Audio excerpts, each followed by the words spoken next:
Hello and welcome to our morning edition of Arirang News. We begin with these stories making the headlines at this hour.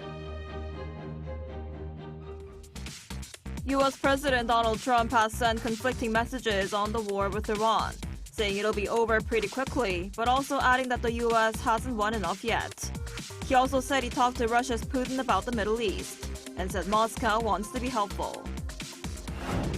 Global oil prices dropped and U.S. stocks jumped in a dramatic reversal as concerns over a prolonged conflict in the Middle East eased, and G7 countries signaled they could release strategic oil reserves. South Korea advanced to the quarterfinals of the World Baseball Classic for the first time in 17 years, after defeating Australia by 7-2 last night. The team is set to head to Miami for the quarterfinals taking place on Friday. We begin this morning with U.S. President Donald Trump's conflicting message on the Iran war. In a press conference, he said it'll be over pretty quickly, but added that Washington would strike Iran even harder if needed. He also said he talked to Russia's Putin about the Middle East and said Moscow wants to be helpful. Our Park Jun-an starts us off. U.S. President Donald Trump on Monday told members of the press in Florida that the war with Iran is nearing its end and that it's the beginning of building a new country. They were going to take over the Middle East and they were going to try and destroy Israel. So we stopped it with good timing, and we're very proud to be involved in this, and it's going to be ended soon. And if it starts up again, they'll be hit even harder.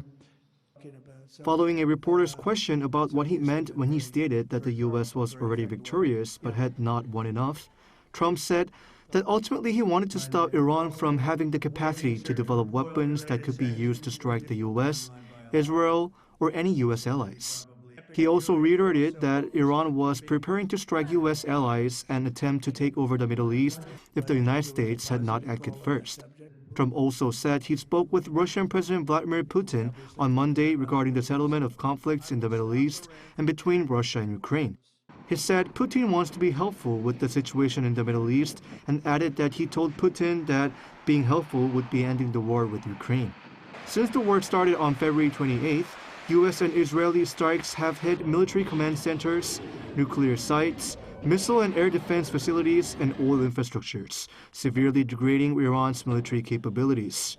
Trump said he was disappointed with Iran's decision to appoint Mustafa Khamenei, the son of the former Ayatollah Ali Khamenei, who was killed in an airstrike at the beginning of the war, as the new leader.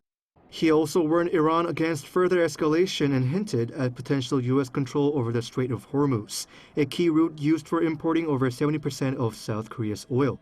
Iran announced plans to expand missile range, power, and frequency as Iran's IRGC Aerospace Force commander Majid Musavi said missiles with warheads under 1,000 kilograms will no longer be launched, signaling a focus on heavier systems.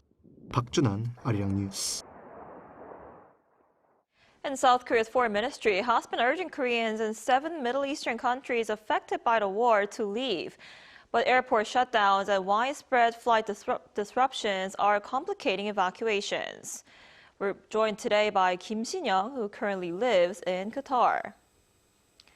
So, Shin-young, what's it like there in Doha? Have you seen or heard any of these Iranian attacks?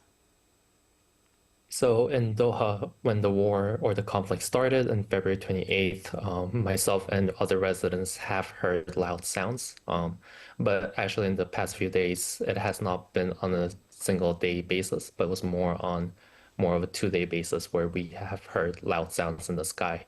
In Qatar at the moment, what the ministry has told us was that there were more than 100 ballistic missiles and around 40 drones that have been targeted to Qatar, mostly to the U.S. base here in Qatar, as well as the Hamad International Airport. For Hamad International Airport, all targets have been eliminated. The Qatar authorities say that almost all of these threats were intercepted by the country's air defense system, and no casualties have been reported. At the same time, the government says essential services across the country will continue to operate, and the Ministry of Interior has confirmed that markets and healthcare facilities are functioning normally, and that strategic reserves of food and medical supplies remain sufficient in the country. Authorities have also been monitoring supply chains to ensure stable market operations. More broadly, officials are coordinating across other GCC countries and continuing to provide updates to the public while emphasizing safety for all the people here in the country. Right, and what has the past week been like for you since this war began, and how has the Korean community there been responding? So for myself, for the past week, I've been staying at home and working remotely. And occasionally I'll go out to get some fresh air and take a walk around. And to be honest, it is a bit of a stressful time here, but I do believe that the government here has taken really good measures to protect not only the citizens, but the residents, as well as other visitors and short-term residents as well. The government is providing support to everyone in every way possible, which has been demonstrated over the past few years, such as COVID or other external crises.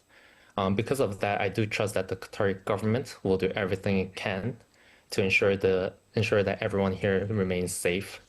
And also the Korean embassy has been very proactive and responsive to all the calls and inquiries, providing the necessary information to make sure that we are all informed and taken care of. Regarding the Korean community, we are coordinating closely with the Korean embassy and to receive updates and situations and any information that may help with the voluntary evacuation plans. We're also following instructions provided by the Qatari government. And for other Korean communities, we do have mixed opinions. But for myself, I do feel very protected here in Qatar, and as well as other Korean members who live in Qatar. When I talk to them, they do feel safe here as well. I've been here in Qatar since 2017, and since I've been here, there has been different crises that the country has faced, but during all those crises, the government was able to provide safety and insurance to all the people here and made sure that everyone felt comfortable. I see. And are you planning on evacuating to South Korea or a country nearby? What are you hearing about the possibility of getting a flight out? So at the moment, I do not have plans to leave Qatar. I am closely monitoring the situation and keeping contingency plans in mind in case conditions do change. Regarding flights, authorities and airlines such as the Qatar Airways have indicated that operations will resume, and it has actually started since Saturday last week, but on a limited basis. So the Hamad International Airport and Qatar Airways are operating and supporting people leave on a voluntary basis. They're also supporting the visitors who are stranded in Qatar. They're helping them as well to leave. And I believe that the first flight to Korea from Qatar since the war started was on March 9th. The flight had Korean visitors and residents being evacuated. And I believe there were around 300 plus Koreans who were able to land to Incheon safely. And I would like to take this moment to thank the Korean embassy and the government working closely with the Qatari government and Qatar Airways for arranging these flights to make sure that everyone will be able to leave the country safely. And when I checked the Qatar Airways website, official website, I saw that from the 13th onwards until the end of this month, there are daily flights to Korea. So if any Koreans would like to leave on a voluntary basis, they are able to leave. I see. That's good to hear. Do you have a backup plan if the situation gets worse and Doha Airport remains closed? So I do have a contingency plan in case the situation worsens. At the moment, my focus is to simply stay and be informed and making the right decisions based on the information that the government provides, as well as the embassy. Residents and myself are also closely monitoring the updates from the Qatari authorities and airlines and our respective embassies regarding any travel options. Personally, I also feel supported by the community here, by my friends and colleagues who are Qataris or non-Qataris as well. So I do have backup plans depending on the situation. So for now, the approach for myself and people that I know is to remain here in Qatar and to remain calm and being informed and prepared for any changes in the situation. Then what would you say is your biggest concern right now? And is there anything you would like the foreign ministry to know about the situation there? So my biggest concern right now is the possibility of further escalation within this region. Ever since I've come here, I've loved the country. The country is very hospitable and the people are really generous. So I would love to go back to my normal life before this entire conflict started. Regarding any information or anything that I would like to tell the foreign ministry is actually I would like to take this time to thank both the governments, the Korean government and the Qatari government for supporting all the people here, making sure that everyone stays safe. And myself looking at the news, I see that a lot of the other GCC countries have been hit a lot more than Doha or Qatar. In Qatar, we do feel much more safe. And we do see that we have been impacted less. And I think that's all thanks to the Qatari government as well as the Korean embassy here. All right, Shin-young, I hope you stay safe there, and thank you so much for coming on today. Thank you so much.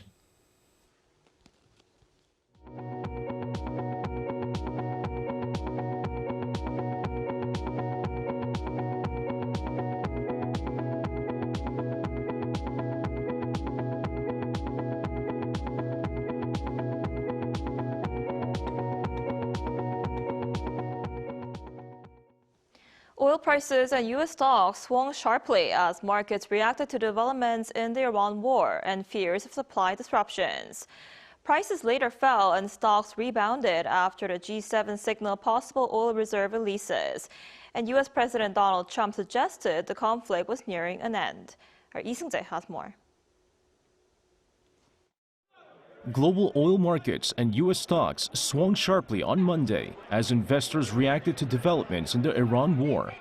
Oil prices initially surged on rising tensions in the Middle East. Brent crude briefly climbed to nearly $120 per barrel after reports that Turkey intercepted a ballistic missile launched from Iran using a NATO air defense system in the eastern Mediterranean. It was the second time Turkey shot down an Iranian missile this month, raising concerns about possible escalation involving a NATO member. However, prices later reversed after the Group of 7 countries signaled a coordinated release of strategic oil reserves if supply disruptions worsen. And we stand ready to take necessary measures such as stockpile release. G7 energy ministers will take this discussion forward already tomorrow. You saw the French declaration that we are now also keeping open the option of drawing on national oil reserves. Now is not the right time, but we, including Germany, are open to doing so in a coordinated process at the appropriate time. Following the announcement, Brent crude fell about 8% to around $84 per barrel, while U.S. benchmark West Texas Intermediate dropped by roughly 9% to about $81. The New York Stock Exchange saw similar volatility. Major indexes opened more than 1% lower, but rebounded after news of the possible G7 reserve release and comments from Trump suggesting the war was as good as over. During a phone interview with CBS News, Trump said the conflict was very complete pretty much, claiming Iran's military capabilities have been largely destroyed, including its navy, communication systems, and air force. He added that Iran's remaining missiles are scattered and that its drones and drone manufacturing facilities are being destroyed across the country. Lee Seung-jae, Arirang News.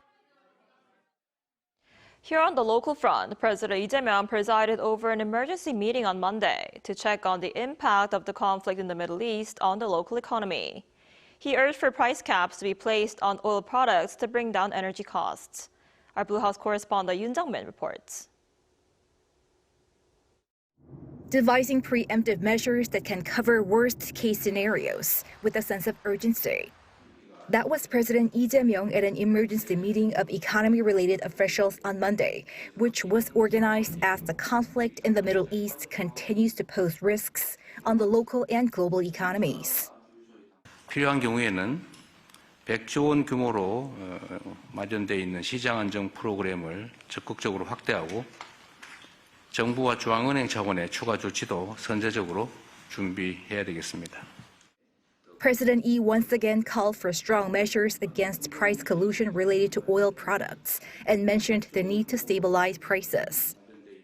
최근에 과도하게 인상된 석유 제품에 대해서는 최고 가격 제도를 신속하게 도입하고 정유사와 주유소의 담합, 또 매점 내석, 사재기 등 불법 행위는 철저하게 단속하고 위반할 경우 그로 인해서 생길 이익의 몇 배에 해당되는 엄정한 제재를 가할 필요가 있습니다.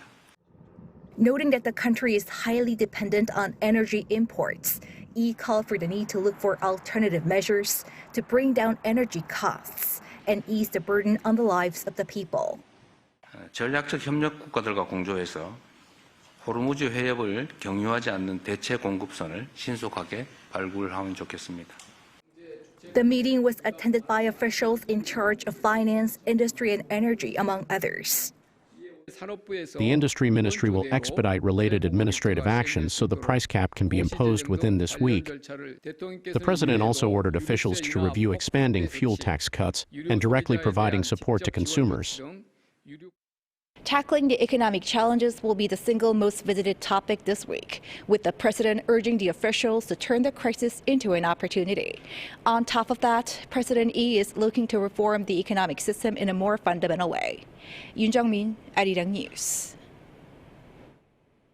Senior U.S. diplomats are visiting Seoul this week to discuss alliance-related issues.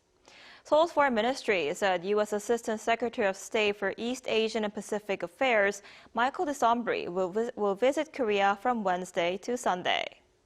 During his visit, he's expected to meet with Korea's chief nuclear envoy Chung Hyun-doo, as well as Deputy Minister Chung Eui-hae and Park Jong-han, the Director General for Economic Diplomacy Coordination. During talks with Director General Chung, the two are expected to discuss North Korea diplomacy. The visit comes ahead of U.S. President Donald Trump's visit to Beijing later this month.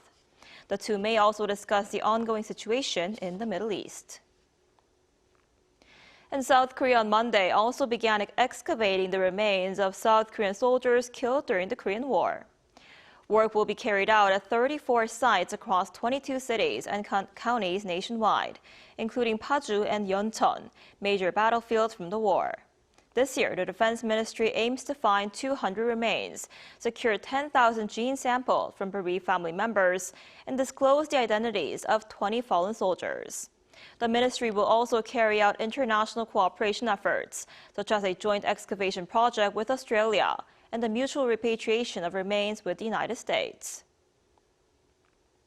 In sports, South Korea advanced to the quarterfinals of the World Baseball Classic after defeating Australia 7-2 last night, escaping the opening round for the first time in 17 years. The Koreans entered the game needing a very specific result, beating Australia by at least 5 runs while allowing no more than 2. The offense delivered, highlighted by a strong performance from Moon Bo-kyung and capped by An Yeon-min's sacrifice fly in the 9th inning to secure the required margin. Finishing as runner-up in Pool C behind Japan, South Korea will face the winner of Pool D in the quarterfinals in Miami on Friday at 6:30 p.m. local time. A new movement in Seoul, a city famous for its fancy nightlife, is reclaiming the weekend, one sunrise at a time. Trading neon lights for morning mist and coffee instead of soju, young Koreans are finding a new way to connect through morning raves. Our Chung Hee-rim was there.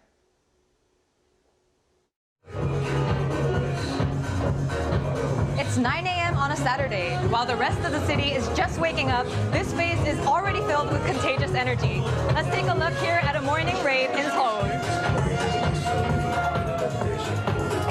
This is the Seoul Morning Coffee Club, a community built around Seoul's growing morning culture, hosting group runs and coffee chats. At a rave SMCC hosted from 7 to 10 a.m. at a hotel rooftop bar in central Seoul, participants dance, chat, and some just vibe with the music. Instead of cocktails or soju, the bar serves fresh juice, coffee, and non-caffeinated drinks, offering a space to connect without the influence of alcohol. The concept mirrors a growing global trend, with similar morning dance events popping up in cities like London and Amsterdam. Since there are so many people I don't know, I wondered if I could really enjoy myself without drinking. But now that I'm here, the atmosphere is great. Dancing and meeting people give me a lot of positive energy. Yeah, I mean, I went both in the nightlife and in the morning life, so it's really different, but at the same time it's also nice to wake up early and make friends in a different environment, so I like it. The atmosphere is relaxed and respectful, without the usual chaos of a night out, just people enjoying the music and each other's company. Club founder Park Jae-hyun says in what many describe as a hyper-individualized society, this community provides a remedy for isolation, allowing people to form healthy bonds through shared activity rather than late-night drinking.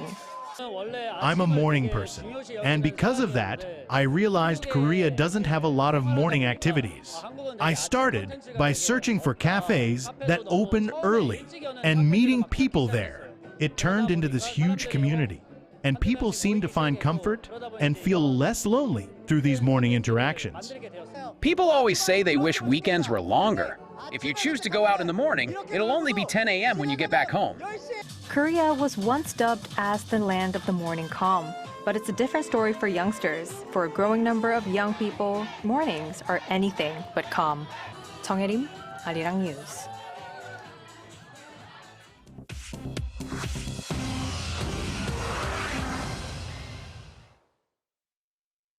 Good morning, I'm Chu Ji-hyun, and this is The World Now. In Lebanon, around 700,000 people have been forced to flee their homes as fighting between Israel and Hezbollah enters its second week. The Lebanese Health Ministry reports that Israeli attacks have killed nearly 500 people. Airstrikes on Monday hit 5 branches of a Hezbollah-linked financial institution in Beirut's southern suburbs following Israeli evacuation orders for the area. UNICEF confirms that the displaced in Lebanon include 200,000 children. Meanwhile, Hezbollah fired missiles towards central Israel, triggering air raid sirens in Tel Aviv and Jerusalem. In the U.S., federal prosecutors on Monday charged 2 Pennsylvania men with terrorism-related crimes following an attempted bombing near the New York City mayor's official residence. 18-year-old Amir Balet and 19-year-old Ibrahim Kayumi traveled to Manhattan on Saturday to target an anti-Islam rally at Gracie Mansion. According to federal court records, both suspects cited the Islamic State as their inspiration and expressed intent to carry out a large-scale attack. Police intercepted the improvised explosive devices which contained explosive substance TATP. Mayor Zohran Mamdani, who was not home during the incident, condemned the violence and said that New York City will not tolerate terrorism.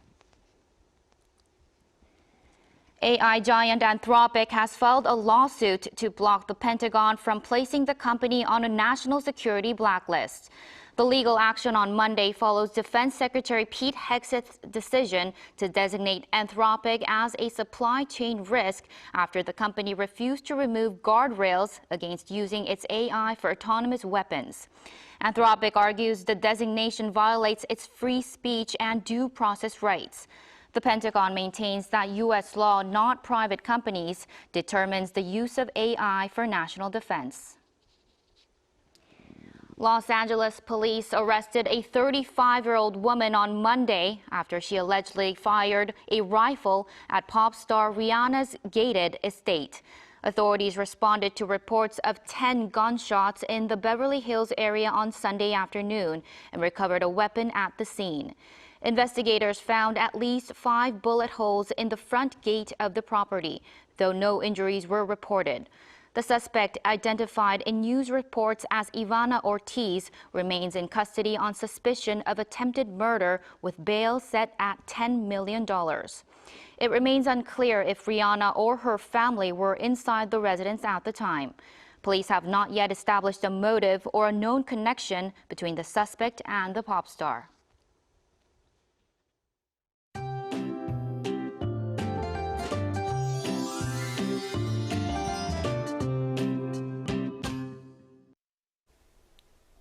Temperatures across most regions dropped below freezing this morning with some frost, but highs will rise fast during the day, creating a wide gap between morning and afternoon readings. And in some places, such as Chuncheon in the east of Gangwon-do province, the difference could exceed 15 degrees Celsius. And with such large temperature swings, it is important to take extra care to maintain your health and immune system. Air quality remains a concern across most regions, with ultrafine dust levels at a bad level, except for the east of Gangwon-do province and Jeju Island. And this afternoon, Seoul will be getting up to 9 degrees Celsius. Daegu, Gyeongju, Busan, Gwangju will all be topping out at 12 degrees under sunnier skies this afternoon. And toward the end of the week, daytime temperatures in Seoul are expected to climb above 10 degrees Celsius, bringing milder spring conditions, while rain is forecast mainly along the East Coast on Thursday and Friday.